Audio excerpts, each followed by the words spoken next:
बहुत पुराना सा झोपड़ी टाइप के जो घर होता है वो उनको दिखता है। जी गाड़ी वहाँ लेके जाते हैं, गाड़ी रोकते हैं और अचानक से पूछते हैं कि यही आपका घर है क्या? और तब उनकी नज़र पड़ती है पीछे वो है ही नहीं। वो राइट मुड़ने के बाद जो कच्चा रास्ता लिया उसके बाद वो गायब हो गया।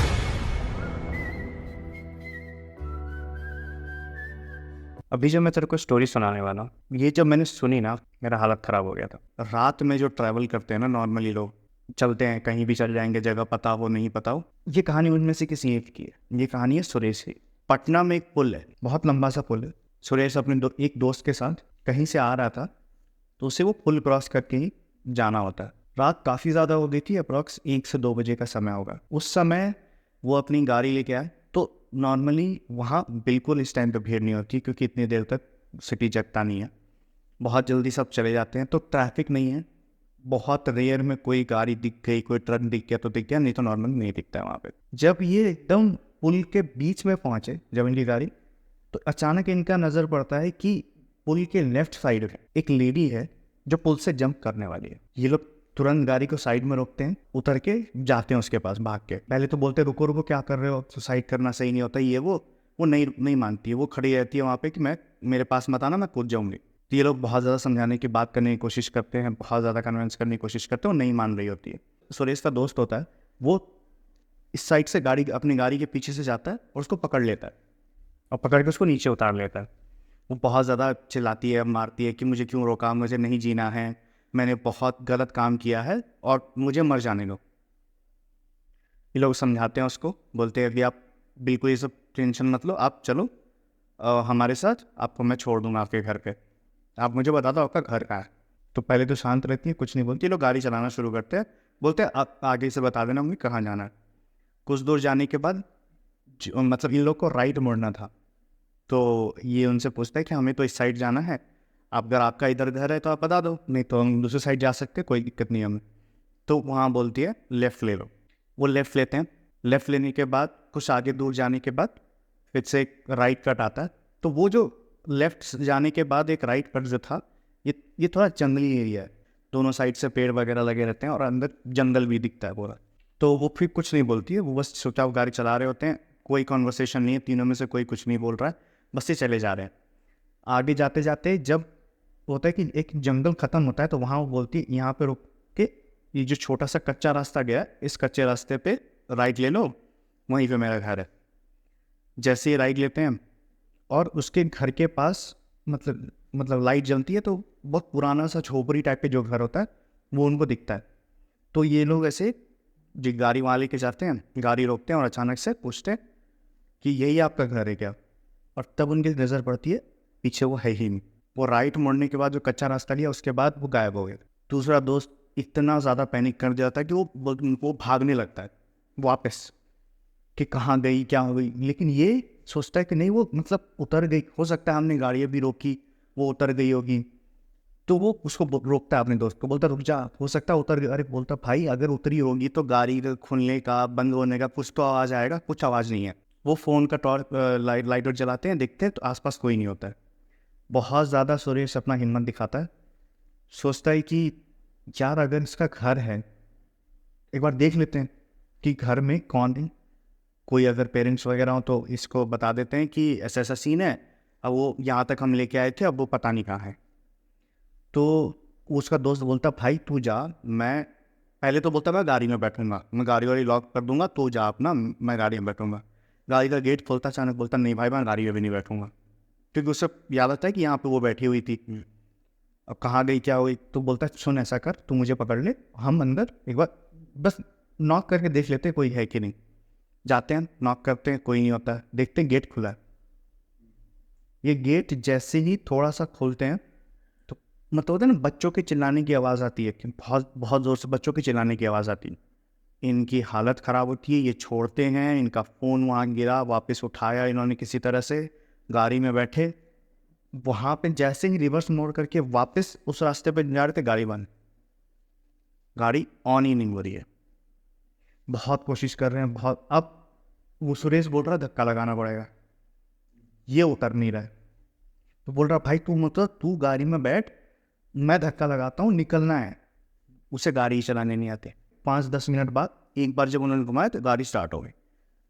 भागे ये यहाँ से, बहुत ज़्यादा तेज़ी से भाग रहे। अब जैसे ही ये लोग वो कच्चा रास्ता से मेन रोड पे जाते हैं और वो जंगल वाला रास्ता आता है, जंगल वाले रास्ते से अब क्योंकि उसी रास्ते से निकल के फिर इनको दूसरी तरफ जाना था जहाँ से वो लेफ्ट मुड़े थे, वहाँ तक ये पहुँचते हैं। उस चौराहे पे वो लड़की उसी जहाँ लेफ्ट और राइट होता है वहाँ पे वो खड़ी थी। इन्होंने कुछ नहीं देखा, ये बस हनुमान चालीसा चलाते रहे, भाग गए वहाँ से। घर पहुँचे, दोनों के दोनों मतलब होता है कि एग्जॉस्शन के कारण या जिसके कारण दोनों घर पहुँचते हैं। इस सुरेश के घर पे दोनों पहुँचे क्योंकि रात बहुत ज़्यादा हो गई थी। घर पहुँचे हैं, गेट मम्मी पापा ने खोला, ये वहीं पे गिर गए, बेहोश हो गए। इतना ज़्यादा इनको डर लगा, वो वहीं पे बेहोश हो गए। इन लोग को उठाया गया, घर रूम में रखा गया, पानी वानी छिड़क रहे हैं। ये किसी मतलब ये घर वाले बहुत ज़्यादा डर गए कि अचानक हुआ कि आप कुछ बोल नहीं रहे हैं, डॉक्टर के पास लेके चलते हैं, ये वो। तो अब वो जिस एरिया में रहते हैं ऐसे नहीं है कि भाई डॉक्टर तुरंत अवेलेबल है, तो उसके पापा बोलते हैं कि सुबह का इंतज़ार करते हैं, लेके चलेंगे। सुबह दोनों को 102 103 डिग्री का बुखार है। उठाए, दोनों को हॉस्पिटल लेके जा रहे हैं। हॉस्पिटल में कि इनको ऐसे उन्होंने बताया कि रात में ऐसा कुछ हुआ है और ये लोग बेहोश हो गए। और सुबह उठते इनको इतना ज़्यादा बुखार है, दवाई का असर नहीं कर रहा। डॉक्टर ने बोला ठीक है पानी नहीं चढ़ाते हैं। मतलब वो बुखार का कारण समझ नहीं रहा है, वो दवाई दे रहा है, इंजेक्शन दे रहा है, पानी चढ़ा रहा है, कुछ नहीं हो रहा है। उस डॉक्टर ने सीधा बोल दिया भाई इनको भर्ती करना पड़ेगा, हमें एग्जामिन करना पड़ेगा इसको। 1 दिन 2 दिन 1 हफ्ते तक इनका बुखार कंटिन्यूअस था। मतलब ऐसा हो रहा था कुछ देर के लिए बंद हो जा रहा था, कुछ देर के लिए। तो डॉक्टर बोले कि इनका कंडीशन बहुत ज़्यादा सीरियस हो रहा है। मतलब बुखार इतना ज़्यादा बढ़ जा रहा है कि ये अंदर से जो इनका इम्यून सिस्टम है ना वो डिग्रेड हो रहा है और इनका दवाइयाँ असर करना बंद, या आप पूजा करना शुरू करो। हम अब हमारे हाथ में कुछ नहीं है, या तो आप इनको सिटी हॉस्पिटल लेके जाओ, बड़े हॉस्पिटल में, वहाँ पे कुछ हो सकता है तो हो सकता है। तो ये लोग मतलब वो दोनों अंदर एडमिट है, बाहर निकले तो वहाँ वहीं पे हॉस्पिटल के अंदर, मतलब जनरली हॉस्पिटल के अंदर मंदिर होता है, वहाँ बैठे थे और मतलब वहाँ जाकर हाथ जोड़ करके भगवान से मना रहे हैं कि सब ठीक हो जाए, ये हो जाए। तो वहाँ पे वो जा रही थी। वो सुनते हैं तो बोलते क्या हो गया, मतलब कुछ प्रॉब्लम हो गया आपको कि कोई एडमिट है या सीरियस है। तो ये बोले कि ऐसे से मेरा बेटा है और उसका एक दोस्त है, उसको ऐसे ऐसे हुआ है। तो उन्होंने बोला कि आप मतलब आइए, जो पंडित जिस रूम में बैठता है वहाँ पे, अब बताइए हुआ क्या।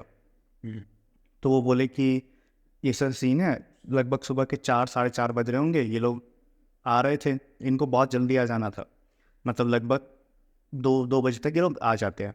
ऐसा नहीं है कि ये लोग पहली बार इतना ऐसा ट्रैवल कर रहे हैं। इन 2 बजे घर आ रहे थे, लेकिन उससे 4:30 बज गया। ये लोग फ़ोन भी नहीं उठा रहे थे और घर के अंदर आते ही बेहोश हो गए। तो पंडित को थोड़ा शक हुआ, पंडित जी थे उनको शक हुआ कि कुछ तो ऊपरी साया वगैरह है, कुछ हुआ है, इसीलिए दवाइयाँ वगैरह भी असर नहीं कर रही है। तो बोले कि ठीक है देखते हैं मैं अगर कुछ कर सकता हूँ। तो वो मतलब भगवान जी के ऊपर चाव बबूती वगैरह होता है, वो ला करके मले वले। तो मतलब बोले कि कुछ टाइम बाद थोड़ा सा उनका बुखार कम हुआ, होश में आए। तो पंडित जी उनसे पूछते हैं कि क्या हुआ था तुमको, मतलब मम्मी बता रही है तुम बेहोश हो गए थे। उन्होंने पूरा इंसिडेंट बताया। पूरा इंसिडेंट बताने के वो समझ गए कि जो कुछ भी ऊपरी साया थी वो इन पर लगी हुई है, क्योंकि ये लोगों ने वो कुछ करना चाह रही थी, उसे काम में विघ्न डाला इन्होंने, तो ये उनके साथ ही आ गई।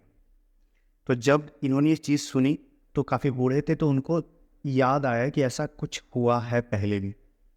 तो इन्होंने बताया कि तुम इधर जो जंगल के बाद वाला झोपड़ी है वहाँ पे गए थे, उस एरिया में गए थे।